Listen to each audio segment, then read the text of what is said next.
साहित्य की सताम। तो आज परमात्मा की अपार कृपा से जम्मू में इस मूल ज्ञान का सत्संग होने जा रहा है। बहुत बड़े भाग होते हैं उन जीवों के जो इस मूल ज्ञान को अपने पूरे जीवन काल में एक बार भी सुन पाते हैं, और उससे भी बड़े भाग होते हैं उन जीवों के जो इस मूल ज्ञान को थोड़ा सा भी समझ पाते हैं। क्योंकि सुनना आसान है, आए बैठे घंटा 2 घंटा सुन के चले गए, लेकिन इसको समझना बहुत मुश्किल है।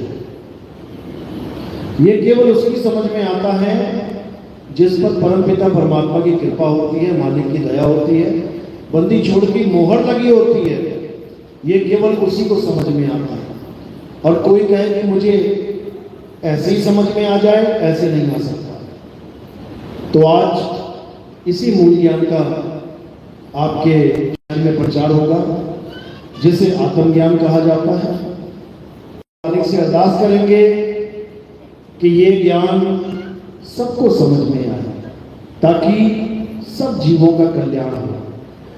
हम सब परमात्मा के जीव हैं, लेकिन अज्ञानता में अलग अलग धर्म, अलग अलग पंथ, अलग अलग जात पात में बटे बैठे हैं। अज्ञानता में कह सभी रहे हैं कि परमात्मा एक है। अब परमात्मा एक है तो उसके बच्चे अनेक कैसे हो गए? किसी को समझ में नहीं आ रहा। तो आज उसी मालिक की महिमा गाएंगे, उसके बच्चों को उस तक पहुंचने की राह बताएंगे, और जिस पर मालिक की कृपा होगी वो जरूर मेरी बात को समझ जाएगा। तो आज का सत्संग शुरू करने से पहले मालिक के नाम पे जयकार लगाएंगे, फिर सत्संग शुरू करेंगे। बोलिए परमपिता परमात्मा की, सद्गुरुबंदी छोड़ कबीर साहेब की, सभी संतों की, सभी भक्तों की, आज के आनंद की, सत्संग कराने वालों की, इस गांव नगर बस्ती की, सद्गुरु मदनपति साहेब की, दीवान जवाहरपति साहेब की, सद्गुरु राम सेवक साहेब की, सद्गुरु बरागपति साहेब की, सभी संतों की, कलीनापुर धाम की, सकल हंस को बंदगी साहेब बंदगी। तो कबीर साहब अपने बच्चों को चेताने के लिए, अपने जीवों को समझाने के लिए बार बार इस मृत्यु लोक में आते हैं और इस मूल ज्ञान का प्रचार करते हैं, ताकि हम सारे जीव एक परमात्मा की भक्ति कर पाएं, एक मालिक की बंदगी कर पाएं, और उस एक पिता तक सब उसके बच्चे जन्म मरण का खेल खत्म करके उस तक पहुंच जाएं। लेकिन जैसा कि आपको पता है कि सबसे बड़ा जो रुकावट है भक्ति में वो क्या है? वो मन है। ये मन जीवों को विचलित कर देता है। ये मन सच तक कभी पहुंचने ही नहीं देता। ये मन झूठ को इतना ज्यादा प्यार करता है कि सच हमेशा कड़वा लगने लग जाता है। ये मन ऐसा हो चुका है। अब इसको कोई कहे कि सत्य की बात समझ ले, तो ये समझने को तैयार नहीं है। इसे कोई कहे कि भैया धर्म का काम कर ले, धर्म का काम करने को तैयार नहीं है। हाँ, धर्म के नाम पे बकरे जरूर काट देगा, धर्म के नाम पे मुर्गियां मार देगा, लेकिन धर्म के नाम पे कोई कहे कि सत्य सत्य का निर्णय कर ले, भक्ति कर ले, वो इसकी बस की बात नहीं है। तो आज इसी धर्म की चर्चा करेंगे कि आखिर धर्म है क्या।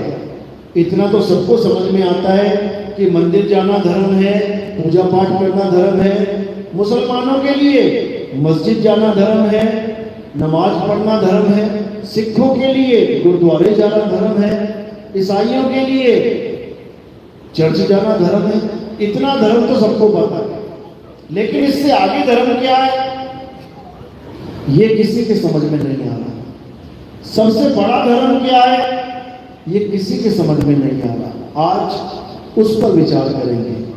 तो सबसे पहले हम ये जानेंगे कि हमारा धर्म है क्या। क्या धर्म है हमारा? हिंदू धर्म? बिल्कुल नहीं। हिंदू धर्म कोई धर्म नहीं है, समझ लो अच्छे से। हमारा धर्म क्या है? हमारा धर्म है सत्य सनातन धर्म। ये है हमारा धर्म, सत्य सनातन धर्म।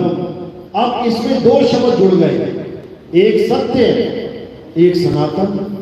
अब इन दोनों का मतलब ये किसी को समझ में नहीं आ रहा।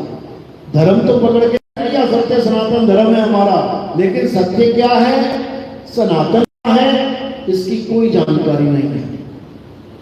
इसीलिए सत्य सनातन धर्म वाला जीव वो भी असत्य की पूजा कर रहा है, क्योंकि उसे पता ही नहीं सत्य होता क्या है। तो कैसे परख करें? उसके लिए गीता पढ़नी पड़ेगी। जब हम गीता पढ़ेंगे तो उसमें क्या बताया गया है? अध्याय 2 16वां श्लोक, उसमें सत्य और असत्य की परिभाषा बताई गई है कि सत्य क्या होता है और असत्य क्या होता है। क्या समझा रहे हैं हे अर्जुन? इस दुनिया में दो प्रकार के तत्व हैं, एक असत्य और एक सत्य। केवल हिंदुओं के लिए नहीं, सारे जगत के लिए, सारी दुनिया के लिए दो ही प्रकार के तत्व हैं, एक असत्य और दूसरा सत्य। अब इसको समझना है, क्या है असत्य और क्या है सत्य। बस अगर ये दो चीजें आपने समझ ली तो आपका जीवन बिल्कुल आसान हो जाएगा, बिल्कुल एक दिशा मिल जाएगी कि करना क्या। जैसे आप सब्जी खरीदने जाते हैं तो आपको दोनों चीजों का पता होता है, खराब सब्जी कैसी होती है और अच्छी सब्जी कैसे होती है, बासी फल कैसा होता है, ताजा फल कैसा होता है, दोनों का भेद पता है ना। अब ठग के दिखाए तुम्हें कोई नहीं ठग पाएगा। कारण क्या है? तुम नकली माल को भी जान रहे हो और असली माल को भी जान रहे हो। इसी प्रकार धर्म के क्षेत्र में भी तुमने असत्य और सत्य का निर्णय करना है, तभी तुम्हारा जीवन सफल हो पाएगा, अन्यथा नहीं हो पाएगा। तो क्या कह रहे हैं हे अर्जुन? ये असत्य और सत्य बस दो प्रकार के तत्व हैं। तत्वदर्शी संत इसी का ज्ञान समझाते हैं, क्या है असत्य और क्या है सत्य। तो पहले परिभाषा देते हैं असत्य की। असत्य क्या है हे अर्जुन? असत्य वो है जो जन्मता और मरता है, जो पल पल बदलता है, जो सदा एक सा नहीं रहता, उसे असत्य कहते हैं। यानी ये शरीर देखो, सारे शरीर क्या हो रहे हैं? पैदा हो रहे हैं, कुछ दिन पलते हैं, खाते हैं, पीते हैं, बड़े हो जाते हैं, उसके बाद वृद्ध होके खत्म हो जाते हैं। यानी जो पैदा हुआ है वो खत्म जरूर होगा, उसका नाश पक्का है। तो जो पैदा हो जाए और जिसका नाश हो जाए वो असत्य है। यानी जितने भी शरीर, तुम्हारा, मेरा, हाथी, घोड़ा, बिल्ली, बकरा, सुअर, कोई भी शरीर ले लो, यहां तक कि देवी देवताओं के शरीर भी, ये सब असत्य है, नाशवान है। जो पल पल बदल जाए वो असत्य है। कोई भी वस्तु जिसकी तुम पूजा कर रहे हो, देख लो क्या वो पल पल बदल रही है। आज तुलसी की पूजा हो रही है, आज पत्ता हरा है, कल को पीला हो जाएगा, यानी बदल गया। आज पीपल की पूजा हो रही है, बरगद की पूजा हो रही है, आज पेड़ खड़ा हुआ है, कल को बहुत आंधी आई, पेड़ टूट गया, यानी स्थिति बदल गई। कोई भी मूर्ति है, कोई भी मंदिर है, मस्जिद, गुरुद्वारा, चर्च है, देखो आज बन रहा है इतना है, कल बन रहा है इतना, परसों इतना, बढ़ता ही जा रहा है रोज, यानी रोज बदल रहा है। जो बदल रहा है वो सत्य नहीं है। हर चीज बदल रही है, हर चीज। कोई कहे ये सोफा नहीं बदल रहा, इसको भी देखते देखते देखते देखते दीमक खा जाएगी, पुराना हो जाएगा, गल जाएगा, सड़ जाएगा। ये भी एक सा नहीं रह सकता हमेशा। यानी हर चीज दुनिया में जो दिख रही है असत्य है, असत्य। तो सत्य क्या है हे अर्जुन? सत्य केवल एक है और सारे जगत के लिए वो एक ही है। क्या है सत्य हे अर्जुन? आत्मा सत्य है। है, आत्मा के अलावा और कुछ सत्य है ही नहीं। क्यों? क्योंकि आत्मा अजन्मा है। हे अर्जुन, आत्मा का ना तो कभी जन्म होता है, ना ही आत्मा की कभी मृत्यु होती है। ये जन्मना मरना शरीरों का काम है, आत्मा का नहीं। ये बच्चा होना, बड़ा होना, बूढ़ा होना, मर जाना, ये शरीरों का काम है, आत्मा का नहीं। इसलिए हे अर्जुन, हर प्रकार के शरीर को त्याग और आत्मा का ज्ञान प्राप्त कर। आत्मा ही परम सत्य है। आत्मा को ना तो कोई शस्त्र काट सकता है, शरीरों को तो काट सकते हैं। आत्मा को ना तो अग्नि जला सकती है, शरीरों को तो जला सकती है।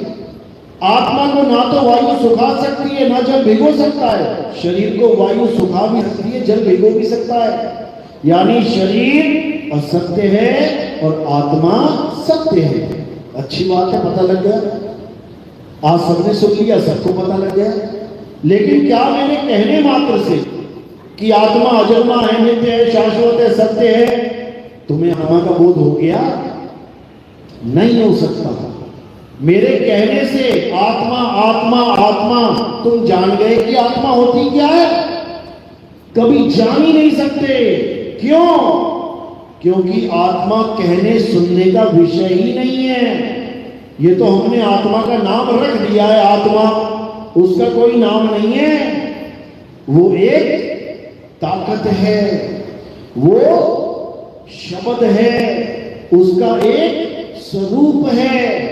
जब तक उस स्वरूप को नहीं जानोगे, तब तक तुम्हें आत्मा का ज्ञान कभी हो ही नहीं सकता। चाहे तुम्हारे गुरु जी, चाहे तुम्हारे पंडित जी, चाहे तुम्हारे मौलवी जी, चाहे तुम्हारे भाई जी, कुछ भी, कोई भी सारी उम्र आत्मा आत्मा आत्मा आत्मज्ञान सुनाता रहे, तब भी नहीं होगा। क्योंकि ये एक विधि के द्वारा प्राप्त होता है। ये एक ज्ञान है जो गुरु के द्वारा प्राप्त होता है। गुरु क्या करेगा? ज्ञान देगा। केवल बोलने वाला ज्ञान नहीं। 1 घंटा सत्संग कर दिया गुरु जी ने और तुमने सुन लिया, तुम्हारा जीवन धन्य हो गया। गुरु वो ज्ञान देगा जिसके द्वारा तुम आत्मा को जान पाओगे। जैसे करंट सारी दुनिया के पंखों को चला रहा है। बताओ कौन सा पंखा बिना करंट के चल रहा है? सारी दुनिया के कूलर चला रहा है, सारी दुनिया के बल्ब जला रहा है, लेकिन मेरे लाख बार करंट करंट करंट कहने पर भी तुम्हें करंट का बोध नहीं हो सकता। जिसे जीवन में कभी एक बार भी करंट ना लगा हो, ऐसा है कोई जिसे आज तक करंट नहीं लगा? हाथ खड़ा करोगे ना? जिसे आज तक कभी करंट नहीं लगा, कोई भी नहीं है। एक है माता जी, 2 है, 3 है। अब इन तीनों को तुम सारी रात समझाते रहो, सारा जन्म समझाते रहो कि करंट कैसे लगता है, क्या होता है, क्या अनुभव होता है करंट का। इनके समझ में आने वाली नहीं। तुम सारा जीवन समझाते रहो इनको कि करंट लगता है तो कैसा झटका लगता है। तुम तो जानते हो, ये नहीं जानते। ये कभी उसको अनुभव कर ही नहीं सकते। कैसे करेंगे? एक करंट की तार पकड़ा देना इनके हाथ में। जैसे करंट की तार पकड़ दी ना हाथ में, तो तुम्हें बताने की जरूरत नहीं पड़ेगी कि करंट का झटका कैसा होता है। ये खुद ही हुई मां उंगा करती समझ जाएगी, यानी अनुभव ज्ञान हो जाएगा। इसी प्रकार आत्मा का जिक्र करना, आत्मा के बारे में बताना, आत्म ज्ञान का सत्संग करना, ये अलग चीज है। लेकिन आत्मा का अनुभव करना, ये बिल्कुल अलग चीज है। ये बिल्कुल अलग चीज है। और ये कब होता है? जब तुम आत्म ज्ञान को विधि के द्वारा प्राप्त करने का साधन समझ जाते हो। क्या साधन है? आत्म ज्ञान प्राप्त करने का साधन है सार शब्द की भक्ति। सार शब्द की भक्ति, किसी आम शब्द की भक्ति नहीं कि हिंदी के शब्द पकड़ा दिए गुरुजी ने, उर्दू के पकड़ा दिए, संस्कृत के पकड़ा दिए, उसको जप जप के तुम्हें आत्म ज्ञान हो जाएगा। तब भी नहीं हो सकता। किसी ने तुम्हें हिंदी में बोल दिया करंट, इसको जपो। किसी ने तुम्हें अंग्रेजी में कह दिया इलेक्ट्रिसिटी, इसे जपो। किसी ने तुम्हें संस्कृत में बोल दिया विद्युत, इसे जपो। तुम जितने मर्जी नाम जपते रहो, एक बार भी अनुभव नहीं होगा करंट कैसा होता है। लेकिन जब सच्चा गुरु आएगा तो ये सारे नाम छुड़वा देगा। छोड़ इसको और क्या कर, इस बोर्ड में उंगली लगा दे। इसमें है वो तार जिसमें करंट आ रहा है, इस बोर्ड में उंगली डाल, अभी 2 सेकंड में पता लग जाएगा करंट क्या है। ये तो हो गया दुनियावी उदाहरण जो 2 सेकंड में पता लग सकता है। अब आत्मा का ज्ञान क्या है, ये कैसे पता लगेगा, इसका अनुभव कैसे होगा, उसके लिए कबीर साहब समझाते हैं। सुरत फंसी संसार में और दास से बढ़ गई दूर, सुरत बांध स्थिर करो, 8 पहर हुजूर। साहिब कह रहे हैं कि करंट की तार तो बहुत दूर है तेरे से, देखो कितनी दूर जाके लगाना पड़ेगा उंगली, लेकिन आत्मा तो तेरे बिल्कुल पास है, आत्मा तो तेरे बिल्कुल पास है, फिर भी तू आत्मा का अनुभव नहीं कर पा रहा है। कारण क्या है, क्योंकि कारण मिलेगा तभी निवारण मिलेगा। जब कारण जान जाओगे, जैसे किसी के पेट में दर्द है, डॉक्टर को यही ना पता हो कि पेट में दर्द क्यों है, कारण क्या है, तो वो क्या दवाई देगा तुम्हें, उसका निवारण नहीं देख पाएगा वो। समझो, पैर में कील चुभी है, तुम कह रहे डॉक्टर साहब मेरे पैर में दर्द है, उसे पता ही नहीं है दर्द क्यों है, तो दवाई क्या देगा वो? दवाई 100 खा लेना पैर की, जब तक कील नहीं निकलेगी दवाई क्या असर करेगी। तो कारण से ही निवारण होगा। तो आत्मा हमारे बिल्कुल पास है, लेकिन उसका एहसास नहीं है। कारण क्या है? कारण है कि हमारा ध्यान इस संसार में भटका हुआ है। सुरत फंसी संसार में, ये हमारी सुरता संसार में फंस गई है, इसलिए अपना ही ज्ञान, अपना ही शब्द, अपनी ही वस्तु पास होते हुए भी सबसे दूर नजर आ रही है। लोग रोते हैं, गुरुजी 1 साल सत्संग सुनते हो गया, 1 साल नाम दीक्षा लिए हो गया, मिल क्यों नहीं रहा परमात्मा? अब कारण का निवारण उसको पता है, लेकिन वो अपने ऊपर फोकस नहीं कर रहा है।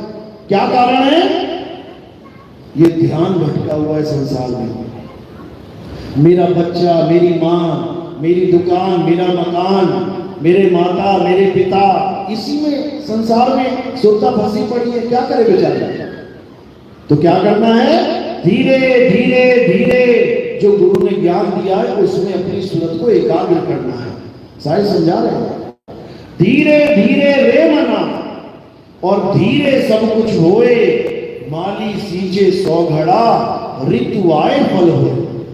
कहते हैं जल्दबाजी का काम नहीं है भाई,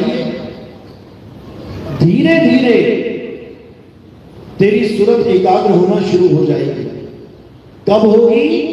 जब तुझे भेदी गुरु मिलेगा और तुझे भेद बताएगा कि आखिर हमारी आत्मा का वास है कहां, परमात्मा रहता कहां है, आत्मा में ध्यान कैसे करना है, जड़ संसार को छोड़ के, मूर्ति पूजा छोड़ के, मंदिर मस्जिद छोड़ के अपनी आत्मा को कैसे जानना है। जब आत्मज्ञानी गुरु समझाएगा तब तुम्हारा सारा ध्यान पूरे जगत से दूर हो जाएगा। क्यों? क्योंकि ये सब जगत ही तुम्हारे ध्यान को फंसा के बैठा है। संसार में ध्यान फंसा है तो अपनी आत्मा में कभी ध्यान लग ही नहीं सकता।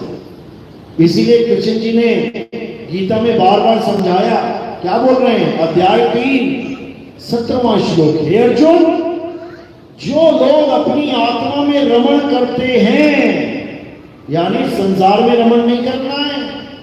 संसार में बहुत कुछ है, बड़े बड़े तपोस्थली हैं, बड़े बड़े तीर्थ मूर्त हैं, लेकिन तुम वहां जाके क्या प्राप्त कर पा रहे हो? देखो लोग जाते हैं बेचारे मर मर के आ रहे हैं, मर मर के आ रहे हैं। केदारनाथ में 2.5 लाख बंदा मर गया, कुंभ में कितने लोग मर गए, घर में आराम से बैठे हुए थे, परमात्मा आत्मा सब कुछ तुम्हारे पास था, कुंभ जाने की जरूरत ही नहीं थी।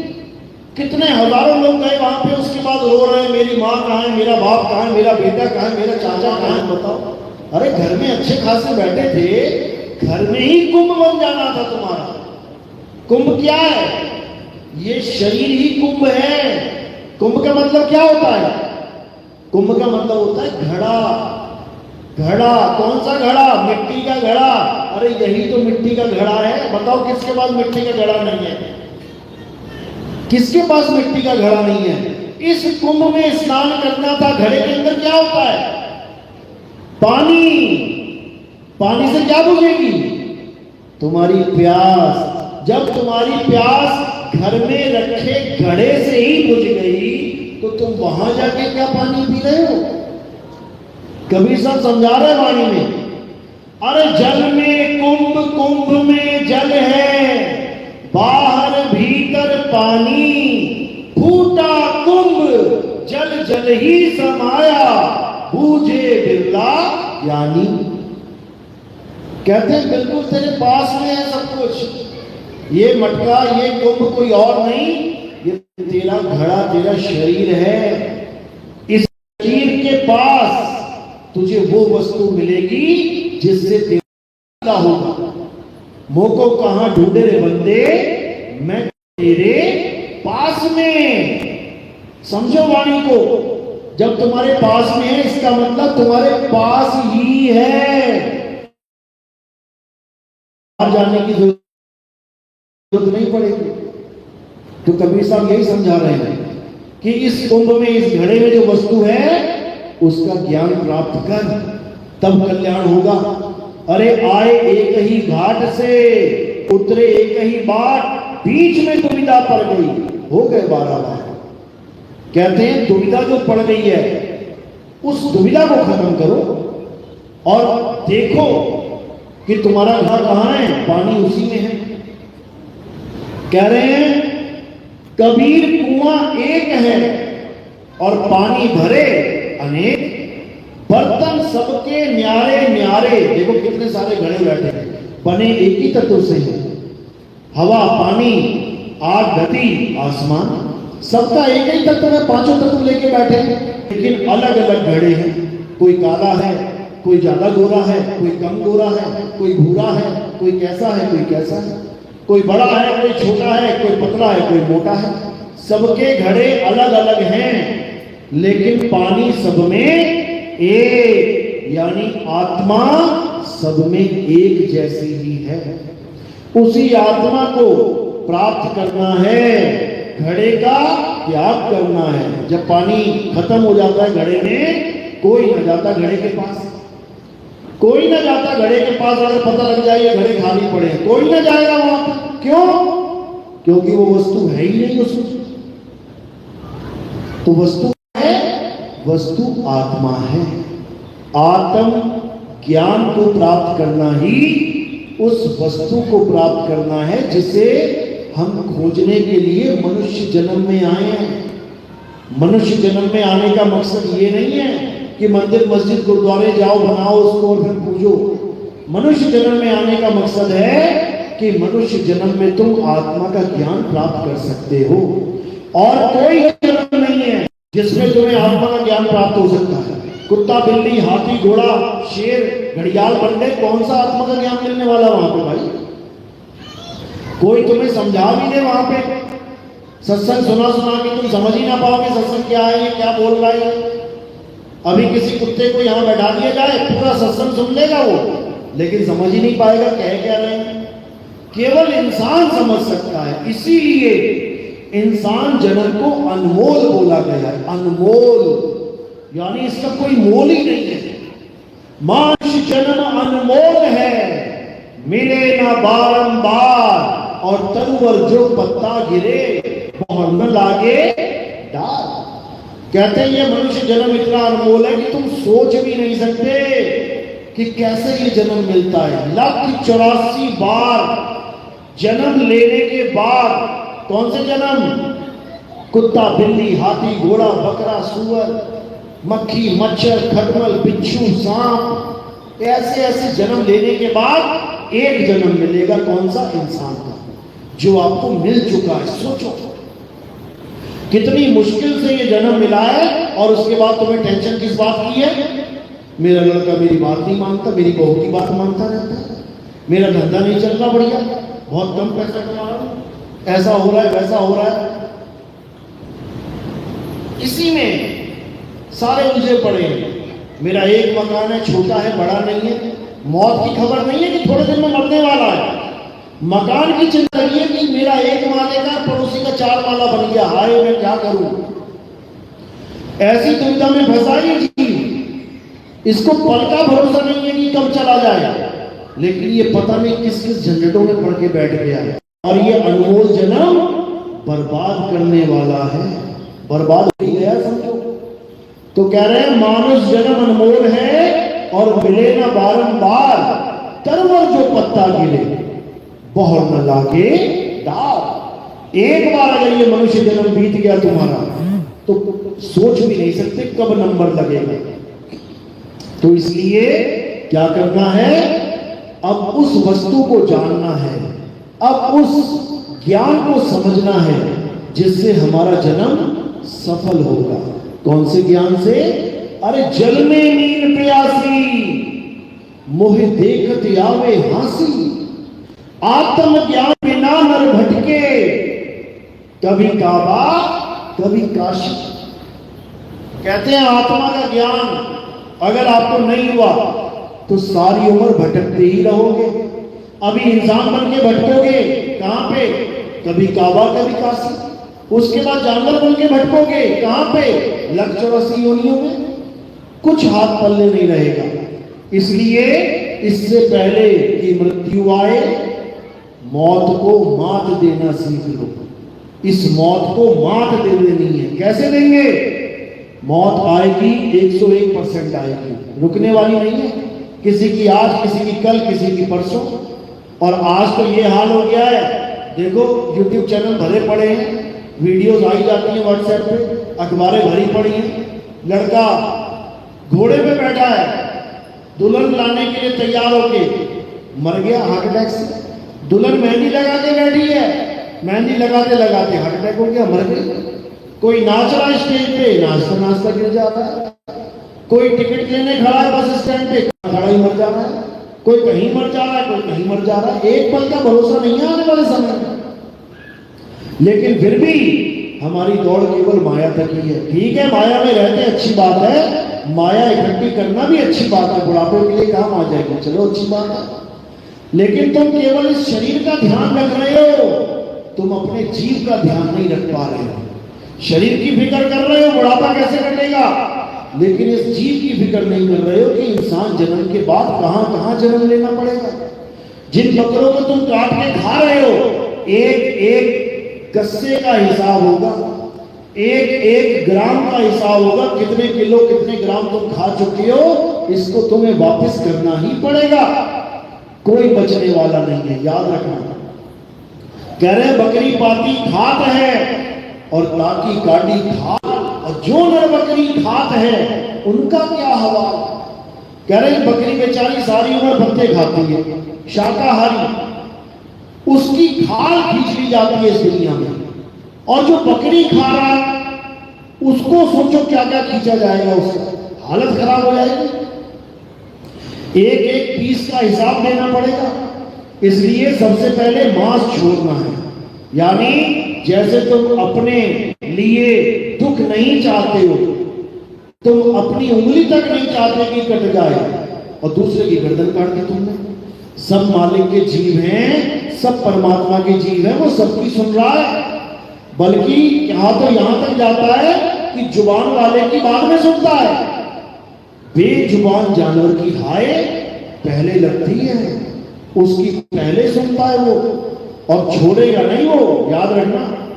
एक एक छुरी का हिसाब होगा जितनी भी गर्दनों पे चलाई है आज तक। तो यही कबीर साहब समझा रहे हैं, मांसाहारी मानवा प्रत्यक्ष राक्षस जान। कहते राक्षस कौन थे? ये जो मांस खाते थे यही राक्षस थे। इनकी संगत मत कर होए भक्ति में हान। मांस खाने वालों की संगत मत करो। क्यों? कभी ना कभी तुम्हें भी कसम देके खिला देगा, मेरी कसम है, एक पीस खा लो, मेरी कसम है। उस एक पीस के चक्कर में गला कटावे कौन? जिसका मांस खाया है खड़ा हो जाएगा सामने कि तूने मेरा मांस खाया, वापस कर। जैसे कर्जा लेने के बाद कर्जा देने वाला सामने खड़ा हो जाता है, हाँ भाई लाख रुपया लिया था, कहां गया, वापस कर। अरे एक होटल का मालिक भी एक कटोरी दाल भी नहीं देता, खा के देख लेना, एक एक रोटी का हिसाब ले लेगा तुमसे। इतनी रोटी खाई है, इतनी दाल खाई है, सलाद भी कहो तुम्हें पैसा लगा के दे दे 40 रुपए प्लेट, वो भी ना छोड़ेगा।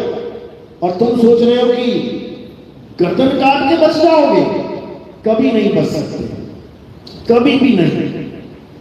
तो साहिब यही समझा रहे हैं, वेद शास्त्र पुराण में बात कही है दो, सुख देके सुख होत है और दुख देके दुख हो। सुख दोगे किसी को तो प्रकृति तुम्हें सुख देगी, और दुख दोगे किसी को तो प्रकृति तुम्हें दुख देगी मेरे भाई। और याद रखना, प्रकृति जब देती है ना, ये नहीं देखती कि मंदिर है कि मस्जिद है कि गुरुद्वारा है। देख लो कैसे कैसे तांडव हो रहे हैं, पूरा पूरा गांव दब गया मलबे में, नहीं दबा क्या? उत्तराखंड में देखो जाके, लोग भाग रहे हैं, कारें चल रही हैं, कारों में बैठ के भी नहीं भाग पाए बेचारे। 10-10 फुट 15-15 फुट का मलबा जम गया, मर गए सारे। कौन थे वो? कौन थे? ये सब देवभूमि के भगत थे, जो कहते हैं देवभूमि। हिमाचल भी देवभूमि कहलाती है, उत्तराखंड भी देवभूमि कहलाता है। यानी देवभूमि के भगत लोग हैं जो कोई देवता पूजना नहीं छोड़ते, सारे देवी देवताओं की पूजा करते हैं। फिर क्या हुआ? जब पाप कर्म सामने आता है ना, तो देवी देवता भी नहीं बचा पाते। क्या उन्होंने पुकार नहीं करी होगी, भोले शंकर मुझे बचाओ? पांडवों के द्वारा निर्मित भोले शंकर का मंदिर उस गांव में ही था, दब गया बेचारा वो भी, किसको आस नहीं लगाई होगी। लेकिन जब पाप कर्म सामने आ गया, अब भुगतना पड़ेगा। तो गलती से भी ये गलती नहीं करना है कि किसी जीव की हत्या करनी है। जीव न मारो बापुरा, सबके एक ही प्राण। साहिब सबके एक से प्राण है। तुम्हारी कोई नाक बंद कर देना 1 मिनट के लिए, अभी मछली की तरह तड़पने लग जाओ। सोचो जिसके गले में छुरी चला दी वो कितना तड़पा होगा। तो इसलिए सबके दर्द को अपना दर्द समझो, तभी धार्मिक हो, नहीं तो नहीं हो, कसाई हो नहीं तो साहिब समझा रहे हैं कि जब तक धर्म पे नहीं आ गए, जब तक सत्य को नहीं समझा, तब तक किसी का कल्याण होने वाला नहीं है। और धर्म क्या है? एक ही धर्म है, सत्य सनातन धर्म। सत्य यानी जो कभी नहीं बदलता, यानी आत्मा। सनातन यानी जो ना छेदा जा सकता है, ना जलाया जा सकता है, ना काटा जा सकता है, ना भिगोया जा सकता है, यानी जिसको कोई कुछ ही नहीं कर सकता, यानी सदा सदा स्थिर रहने वाला, अचल अडोल, उसे सनातन कहते हैं। जो सदा से था, सदा है, सदा रहेगा, यानी आत्मा ही सनातन है। सत्य सनातन का मतलब आत्मा है। उसको प्राप्त करना हमारा एकमात्र धर्म है, और ये धर्म सबसे प्राचीन धर्म है। इसकी गिनती मिनती नहीं है कि सत्य सनातन धर्म किसने शुरू किया, किसने बनाया। बाकी तो तुम कह भी सकते हो। सिख धर्म कब आया? बाबा नानक के बाद। मुस्लिम धर्म कब बना? मोहम्मद साहब के बाद। ईसाई धर्म कब बना? ईसा मसीह के बाद। बौद्ध धर्म कब बना? बुद्ध जी के आने के बाद। जैन धर्म कब बना? जैन मुनि के आने के बाद। सबके बता दो तो कब शुरू हुआ। लेकिन सत्य सनातन धर्म कब शुरू हुआ, ये कोई नहीं बता सकता, क्योंकि वो अजन्मा है। उसका कभी जन्म होता ही नहीं, तो क्या बताओगे कब हुआ उसका जन्म और कब खत्म होगा? वो दुनिया खत्म हो जाएगी। सारे जीव इस दुनिया में जितने दिख रहे हैं ये सब खत्म हो जाएंगे, लेकिन सत्य सनातन धर्म कभी खत्म नहीं हो सकता। ऐसा है हमारा धर्म। लेकिन कोई इसके बारे में जानता ही नहीं है, तो मंदिर मस्जिद गुरुद्वारों के धर्म चल रहे हैं। पत्थरों की पूजा को सत्य सनातन धर्म की पूजा बताया जाता है, बिल्कुल असत्य है, झूठ है। पत्थरों की पूजा कभी सनातन धर्म की पूजा है ही नहीं, ये सिलेबस ही नहीं है हमारा। पत्थर की पूजा कौन करते हैं? अल्प बुद्धि जीव करते हैं, जिनकी बुद्धि छोटी होती है। जिनको ये नहीं पता होता कि सत्य क्या है, सनातन क्या है, उससे कुछ भी बुलवा लो। ऐसे लोगों की जो डेफिनेशन है वो गीता में स्पष्ट बता रखी है। हे अर्जुन, देवी देवताओं की पूजा करने वाले अल्प बुद्धि जीव होते हैं, वो कभी सत्य को नहीं जान सकते। मुझे पूजने वाले यानी आत्म तत्व का बोध करने वाले, क्योंकि मैं शरीर नहीं आत्मा हूं। हे अर्जुन, मैं आत्मा हूं, अजन्मा हूं, नित्य हूं, तू भी आत्मा है, लेकिन तू अपने आप को नहीं जानता, मैंने ये जान लिया। तो मुझे जानने वाले यानी लोग आत्मा को प्राप्त करते हैं। वो कभी नाशवान शरीरों नहीं करते, वो कभी नाशवान मंदिरों की मूर्तियों की पूजा नहीं करते। उनके लिए केवल एक ही लक्ष्य होता है, वो है आत्मा। इसीलिए कबीर साहब कह रहे हैं, आत्म ज्ञान बिना नर भटके, कभी काबा कभी काशी। आत्म ज्ञान यानी मेरा ज्ञान, मुझे ये पता लग जाए कि मैं कौन हूं, क्योंकि मैं शरीर नहीं हूं। शरीर तो एक रथ है, 10 इंद्रियों का रथ। इसीलिए राम जी के पिताजी का नाम रखा था दशरथ, यानी 10 इंद्रियों का रथ। चलाने वाला कौन है? राम है। और राम जब इस रथ को छोड़ देता है तो दशरथ का क्या हो जाता है? निधन हो जाता है। राम वनवास चले गए, दशरथ को छोड़ के दशरथ की मृत्यु हो गई। इसी प्रकार इस 10 इंद्रियों के रथ को जब आप छोड़ के चले जाओगे तो इस दशरथ की मृत्यु हो जाएगी। लेकिन तुम जानते ही नहीं हो कि वो राम है कौन, जिसकी वजह से ये दशरथ जिंदा है। वो राम और कोई नहीं, आत्म राम है। आत्म राम, उस आत्म राम को जानना है, तब कल्याण होगा, नहीं तो नहीं होगा। आत्मा सबके पास है ना? हाथ खड़ा करो जिसके पास आत्मा नहीं है। आत्मा नहीं है, सबके पास आत्मा है। कोई ऐसा है जिसकी आत्मा घर रह गई हो? बिना आत्मा के तो नहीं आ गया कोई यहां पे? पक्का? ऐसा तो नहीं कहीं बस बर्तन धो रही है जल्दबाजी में, सत्संग आत्मा वहीं छूट गई हो, या खाना बना रही हो आत्मा चूल्हे के पास पड़ी रह गई हो। पर्स रह सकता है, घड़ी रह सकती है, मोबाइल रह सकता है, चूड़ियां रह सकती हैं, अंगूठियां रह सकती हैं, आत्मा नहीं रह सकती घर में। अगर तुम यहां बैठे हो तो आत्मा यही है, समझ लो। आत्मा तुम्हारे पास है, लेकिन अभी पूछा जाए कि आत्मा होती कैसी है? मोबाइल बता दोगी, घड़ी बता दोगी, चैन बता दोगी, अंगूठी बता दोगी, चप्पल कपड़े बता दोगी कैसे हैं, जो कि तुम्हारे साथ है। लेकिन आत्मा कैसी है ये तुम नहीं बता सकते, जबकि 24 घंटे आत्मा रहती है तुम्हारे साथ। फिर भी तुम नहीं बता सकते कि आत्मा कैसी होती है। क्यों?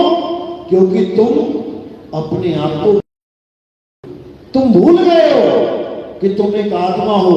तुम्हें याद करा दिया गया है कि तुम एक शरीर हो। तुम्हें समझा दिया गया है कि तुम एक शरीर हो। तू लड़का है, तू लड़की है, तू बहू है, तू ससुर है, तू सास है। सब इसी में उलझ गए हैं, सब शरीरों में उलझ गए हैं। एक भी नहीं समझ पा रहा है कि तुम आत्मा हो। ये कहां से पता लगेगा? ये आत्मज्ञानी गुरु से पता लगेगा। वो गुरु तुम्हें समझाएगा कि तुम शरीर नहीं, तुम आत्मा हो। आत्मा को जानो, अपने स्वरूप को पहचानो। ये आत्मा ही तुम्हारा असली स्वरूप है। और ये शरीर ये मिट्टी की ढेरी है, छोड़ के चले जाओगे एक दिन। तो जो छोड़ के गए वो तुम नहीं हो, तुम वो हो जो छोड़ के जा रहा है, उसको समझो। तो साहिब यही समझा रहे हैं कि इससे पहले कि मौत आ जाए आत्मा को जान लो। साहिब समझा रहे हैं आत्म ज्ञान के बिना इस दुनिया में ऐसा कोई ज्ञान नहीं है जिससे तुम्हें परमात्मा की प्राप्ति हो जाए। इसीलिए कह रहे हैं जब लग ना चीनोगे आत्म तब लग ना मिली है परमात्म। आत्म चीने परमात्म चीने, संत कहावे सोए और यह भेद काया से न्यारा, बूझे बिरला कोई। कहते हैं ये काया से न्यारा भेद है, कोई बिरला ही बूझेगा इसे। ये सबके बस की बात नहीं है, ये सबके बस की बात नहीं है। आत्मा का ज्ञान, मंत्र ज्ञान दे सकता है गुरु। किसी ने राधे राधे जपवा दिया, किसी ने राम नाम जपवा दिया, किसी ने ओम नमः शिवाय, किसी ने हे निरंकार धन निरंकार मैं तेरी शरण मैं बख्श ले, बहुत कुछ जपवा देंगे क्योंकि 52 अक्षर है, जितने मर्जी जपते रहो। लेकिन आत्मा का ज्ञान ये सब नहीं दे सकते। इसीलिए साहिब ने बोला लाखन में कोई समझ न पाई है और कोटि मध्य जानेंगे, कहे कबीर सुनो भाई साधो हमें बिरले हंस पहचानेंगे। यानी हमें मतलब मेरे स्वरूप को। कबीर कबीर करने वाले तो बहुत मिल जाएंगे, लेकिन कबीर को जानने वाला कोई बिरला होगा। साहिब समझा रहे हैं, अरे कबीर कबीर क्या करे, तू खोज आपन शरीर और 10 इंद्रियां ये बस में कर, आप कबीर। कक्का केवल नाम है, बप्पा ब्रह्म शरीर और रारा सब में रम रहा, वाको नाम कबीर। जो सब में रम रहा है उसकी पूजा करनी है। कौन है वो? आत्मा सब में रम रही है, सबके शरीरों को चलाने वाली आत्मा ही है, जिसकी वजह से तुम खा रहे हो, पी रहे हो, चल रहे हो, शरीर भाग रहा है, दौड़ रहा है, पूजा पाठ कर रहा है, नाम जप रहा है। किसकी वजह से?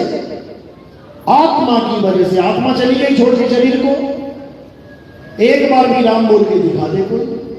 मुसलमान है तो एक बार भी अल्लाह बोल के दिखा दे कोई। सिख है तो एक बार भी वाहिगुरु बोल के दिखा दे कोई। गॉड गॉड बोल के दिखा दे कोई। ईसाई बिना आत्मा के। तो जिसके कारण सारे काम चल रहे हैं उसी से अनजान हुआ बैठा है। इसीलिए कृष्ण जी ने बार बार समझाया कि हे अर्जुन, ऐसे गुरु की शरण में जाओ जो तुम्हें आत्मा का ज्ञान कराए।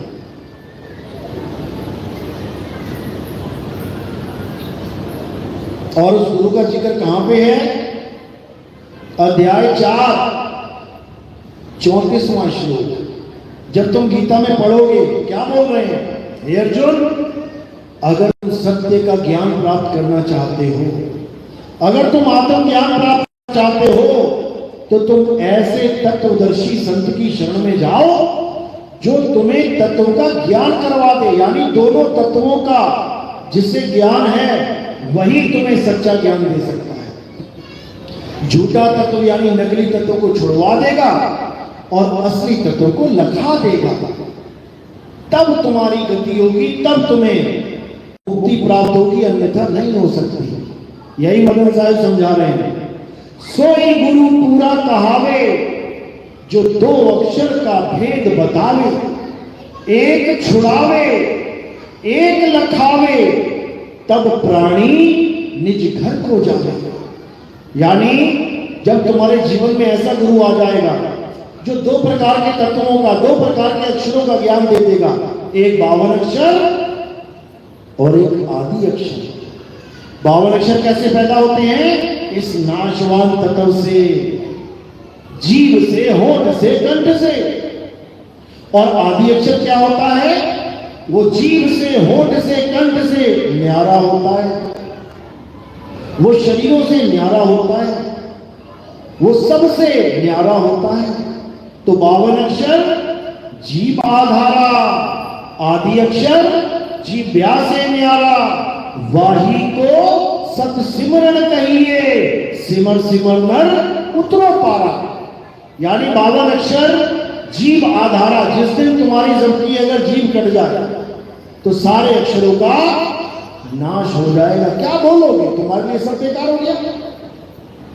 अगर ये जीव होती ही ना इंसान की, बोल के दिखाता कोई अक्षर। जीभ मिल गई, होठ मिल गया, कंठ मिल गया, बस चालू हो गया 52 अक्षर बनाना। उन्हीं नामों के द्वारा सारे नाम बना डाले। राम बोलो, श्याम बोलो, हनुमान बोलो, कोई भी नाम बोल लो। तो ये 52 अक्षरी नाम है, इनसे मुक्ति नहीं होगी। 52 अक्षर जीव आधारा, आदि अक्षर जीव व्यासे न्यारा। जब जीव से न्यारा मिल मिल जाएगा, तब तुम्हारी मुक्ति होगी, तब मौत भी तुम्हें खेल लगेगी। खेल क्या हो रहा होगा उस वक्त? दुनिया तो रो रही होगी, हाय मर गया, हाय मर गया, और तुम अपनी आत्मा में रमण करने के लिए उत्साहित होगे कि शुक्र है शरीर छूट रहा है। अब 12 मास जिसको कहते हैं पूरा साल, यानी हमेशा हमेशा के लिए, अब वो तत्व मिलने वाला है जो एक बार मिल जाए तो दोबारा दूर नहीं होगा। यानी काया छूट गई, अब तुम सदा सदा के लिए उस आत्म तत्व में रमण करोगे। यही गीता में समझाया गया है अर्जुन, जो अपनी आत्मा में रमण करते हैं, पूजा पाठ नहीं करते, हवन यज्ञ नहीं करते, मंदिरों में, मस्जिदों में, गुरुद्वारों में, चर्च नहीं जाते, क्या करते हैं? अपनी आत्मा में रमण करते हैं। कैसे करेंगे? जब तुम्हारे जीवन में आत्मज्ञानी गुरु आ जाएगा, वो तुम्हें समझा देगा, बेटा अभी तू शरीर में रमण कर रहा है, देखो शरीर में बैठे हैं सारे, अभी तुम कहां रमण कर रहे हो? शरीर में। और एक शरीर में नहीं, 6 शरीर है तुम्हारे पास, लेकिन तुम्हें इसका एहसास ही नहीं है। 2 शरीर तो तुम रोज ही बदल रहे हो। कौन कौन से? एक ये स्थूल शरीर और एक सपने में सूक्ष्म शरीर। स्थूल में सो जाते हो, सूक्ष्म में जाग जाते हो, सूक्ष्म में शेर पीछे पड़े, डर के मारे प्रिंस में आ जाते हो, इधर से उधर, उधर से इधर, इधर से उधर, उधर से इधर, ये चलता ही रहेगा। तो ये हो गया शरीरों में रमण करना। अब आत्मा में रमण कैसे करेंगे? जब तुम्हें आत्मा का भेद समझ में आ जाएगा, तब आत्मा में रमण करना सीखोगे। और बाद शरीर छूटने के बाद तुम कभी वापस किसी मां के गर्भ में नहीं आओगे, सदा सदा के लिए मुक्त हो जाओगे। इसी मुक्ति का ज्ञान प्रदान करने के लिए सतगुरु बंदी छोड़ कबीर साहब बार बार संसार में आते हैं। लेकिन ये जीव इतना अज्ञान में डूबा पड़ा है कि अभी किसी से कह दो, हाँ भाई अगला जन्म लेना चाहता है क्या, दोबारा दुनिया में आना चाहता है क्या, उसी वक्त कह देंगे हाँ हाँ आना चाहता हूं। इतना बुरा हाल है। और उसको पूछो मरना चाहता है क्या? नहीं, मरना नहीं चाहता। अरे मरेगा नहीं तो आएगा कैसे वापस? आने के लिए जाना जरूरी है, समझ लो। यानी अपनी मौत को दोबारा बुलावा दे रहे हैं। एक बार तो मरना इतना मुश्किल है, दूसरी बार आस लगा के बैठा है कि हाँ मैं फिर आऊंगा, और फिर आएगा तो फिर मरेगा। याद रखना। इसलिए कबीर साहब कह रहे हैं अब ये मरना जन्मना छोड़, अब मुक्ति प्राप्त कर कि बार बार जन्मना, बार बार मरना खत्म हो जाए। समझो, अहमदाबाद में हवाई जहाज क्रैश हो गया, इंग्लैंड जा रहे थे लोग, 250 से ज्यादा लोग मारे गए। अब उनसे अगर पूछा जाए, दिखा के उनको कि ये देख तेरी मौत ऐसे हो रही है, दोबारा आएगा क्या दुनिया में? दोबारा आना चाहता है? फिर ऐसे ही मरेगा वो क्या? अरे भैया, अरे दादा, मैं दोबारा ना आना चाहता। क्यों? क्योंकि तुम्हें पता ही नहीं है तुम्हारी मौत कैसे होगी।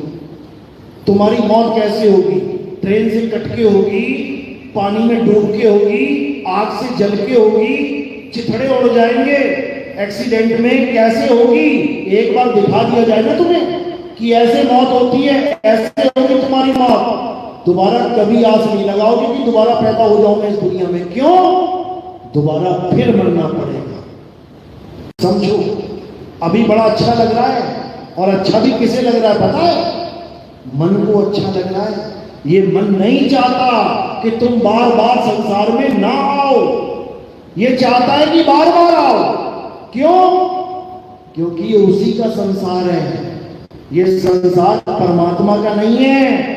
ये संसार किसका है? मन और माया का। ये मन और माया का संसार है, जिसको ब्रह्म और माया कह देते हैं। ये उसने बनाया संसार, तुम्हें बार बार पैदा करके बार बार मारने के लिए। समझ लो, इसीलिए तुम गा भी रहे हो, मारने वाला है भगवान, बचाने वाला है भगवान। ये मारने वाले को भी भगवान मान बैठे हैं, जो सबको मारेगा एक दिन, जिस काल कहते हैं, काल निरंजन। कबीर साहब ने ये शब्द दिया था, काल, इस निरंजन को, अलख निरंजन को, कि तू काल है, तू किसी को नहीं बख्शता। कबीर साहब ने इसको ये नाम दिया, लेकिन सब काल की ही पूजा में लीन है। और देखो, काल की ही पूजा कर रहे हैं और काल को ही भगवान मान रहे हैं, और काल ही उनका नाश कर रहा है। समझो, काल को तो समझ ही नहीं पा रहे ये लोग कि काल होता क्या है। क्या लिखा होता है झांकियों पे, देखो कांवड़ यात्रा में क्या लिखा होता है। कहते हैं अकाल मृत्यु वो मरे जो काम करे चंडाल का, काल उसका क्या बिगाड़े जो भगत है महाकाल का। कितना अच्छा लग रहा है सुनने में। कह रहे हैं अकाल मृत्यु वो मरे जो काम करे चंडाल का, यानी अकाल मृत्यु उसको आती है जैसे पानी में बह जाए, आग लग जाए, एक्सीडेंट हो जाए या क्रैश हो जाए, ये अकाल मृत्यु है। बूढ़ा होके नहीं मरा ना, अकाल मृत्यु है। तो केदारनाथ में जितने भी लोग गए थे उनको क्या आ गई थी, क्या हुआ था उनका, अकाल मृत्यु थी। वो पानी का सैलाब आया, डूब के मर गए। कांवड़ यात्रा में लोग जाते हैं, ट्रक चढ़ गया, एक्सीडेंट हो गया, क्या है ये, अकाल मृत्यु है ये, अकाल मृत्यु। तो खुद ही बोल रहे हो कि अकाल मृत्यु वो मरे जो काम करे लाल का। बताओ, केदारनाथ में बाढ़ आई, पंडित जी ना बचे, भगत भी ना बचे, तो सारे मर गए, तो क्या वो चंडाल थे क्या? अरे तुम ही लोग तो जा रहे हो वहां पे, तुम ही लोग तो जा रहे हो, राशन पानी उठा के वहां लंगर करेंगे, भोजन करेंगे, भंडारा करेंगे, तुम ही लोग जा रहे हो, तुम ही लोग मर रहे हो, और तुम्हारे ऊपर ही फिट किया जा रहा है कि अकाल मृत्यु वो मरे जो काम करे चंडाल का। बताओ, भक्तों को ही चंडाल बना दिया इन लोगों ने। सोचो, भक्तों को ही चंडाल बना दिया, क्योंकि सारे अकाल मृत्यु मरे। नए नए जवान लड़के मारे गए, नई नई लड़कियां मारी गई, बच्चे मारे गए, अकाल मृत्यु है, तो यानी वो चंडाल थे क्या? बताओ, ये सब फालतू की बातें हैं। सच ये है कि एक भी बचने वाला नहीं है, चाहे वो भगत होए, चाहे वो पुजारी होए, चाहे वो डीसी है, चाहे वो प्रधानमंत्री है, चाहे वो राष्ट्रपति है, चाहे वो कुछ भी है, सबकी मौत निश्चित है। सब मरेंगे। और कौन मारेगा? मारने वाला है भगवान, वही मारेगा। उस भगवान का नाम क्या है? अलख निरंजन। वो सबको मारेगा, एक एक को मारेगा। और याद रखना, उसकी अपनी कोई फोटो नहीं है, उसका अपना कोई चेहरा नहीं है, सबके चेहरों में उसका चेहरा है। जितनी भी फोटो तुम्हें दिख रही है भगवानों के नाम पे, चाहे वो किसी की भी हो, गोरखनाथ की हो, भैरवनाथ की हो, राम जी की हो, श्याम जी की हो, हनुमान जी की, जितनी भी फोटो पूजी जा रही है, ये सब उसी का रूप है। अर्जुन को जब दिखाया गया विराट रूप, तो एक कृष्ण जी का शक्ल नहीं दिखाई गई वहां पे। जब विराट रूप दिखाया तो अनंतों चेहरे सामने आ गए। अर्जुन देख देख के घबरा घबरा के हाथ जोड़ के विनती कर रहा था, अरे भाई देखा नहीं जा रहा ये सब, तुम सारी दुनिया के लोगों को चबा चबा के खा रहे हो, सारी दुनिया के जीव उड़ते हुए तुम्हारे मुंह में जा रहे हैं और तुम उनके सिरों का चूरा बना रहे हो। ये कैसा भगवान है जो लोगों को खाता है? और इसको मानने वाले लहसुन प्याज नहीं खा रहे। वो कहते हैं हम लहसुन प्याज नहीं खाते, हम तो सतोगुणी हैं, और तुम्हारा भगवान आदमी खा रहा है, उसको तुम क्या बोलोगे? कौन सा गुणी है वो? इतना अज्ञान भरा पड़ा है, और देखने के बाद, पढ़ने के बाद भी नहीं समझ पा रहे कि वो भगवान नहीं है, वो सबका भक्षण करने वाला है। और ऐसा नहीं है कि वो केवल अधर्मियों का भक्षण करता है। गीता पढ़ो अध्याय 11, एक अर्जुन को क्या बोल रहे हैं कि हे अर्जुन, इस सारे संसार का नाश करने वाला काल मैं ही हूं।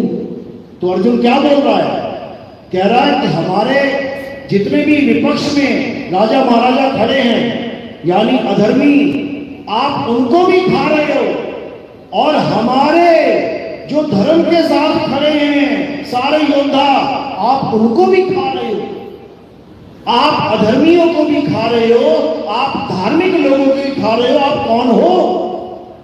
तो क्या बोला? हे अर्जुन, मैं काल हूं और इस संसार में कोई नहीं बचेगा, सबका भक्षण मैं ही करता हूं, समस्त लोगों का नाश करने वाला बड़ा हुआ काल हूं। तो बताओ अब और इससे ज्यादा क्या बोले? वो खुद बोल रहे हैं कि मैं काल हूं और तुम कह रहे हो कि अकाल मृत्यु वो करे, वो मरे जो काम करे चंडाल का, और काल उसका क्या बिगाड़े, भगत है महाकाल का। 11वें अध्याय में स्वयं कह रहे मैं ही काल हूं, मैं ही सबको खा रहा हूं, खाता हुआ भी दिखा दिया उसने। आंखें खोल के पढ़ो, कौन बचेगा उससे? कोई नहीं बच सकता। कौन बचेगा? कबीर साहब समझा रहे हैं, अरे बचना चाहो काल जाल से तो चीनो शब्द हमारा, और कहे कबीर अमर कर राखू जो निज होए हमारा। कहते हैं अमर करके रखूंगा उसको, यानी का इसका मतलब ये नहीं कि काया अमर हो जाएगी, काया तो मरेगी। अमर करके रखूंगा यानी तेरी आत्मा को जो भटक रही है 84 लाख योनियों में जीवात्मा, उसको मैं अपने पास रख लूंगा संभाल के। जैसे नदी जब तक धरती के साथ जुड़ी होती है भटक रही होती है। देखो गंगा नदी देख लो, यमुना नदी देख लो, कहां कहां कहां कहां घूम रही है, और जब समुद्र में गिर गई तो कहां चली गई? समुद्र ने उसको अपनी आगोश में ले लिया। अब नहीं जाने वाली वो कहीं, अब वो कहां समा गई? समुद्र में। अब समुद्र के ऊपर कोई बांध नहीं लगा सकता। गंगा के ऊपर बांध लग जाएंगे, जमुना पे बांध लग जाएंगे, लेकिन समुद्र पे बांध नहीं लगेगा। इसी पर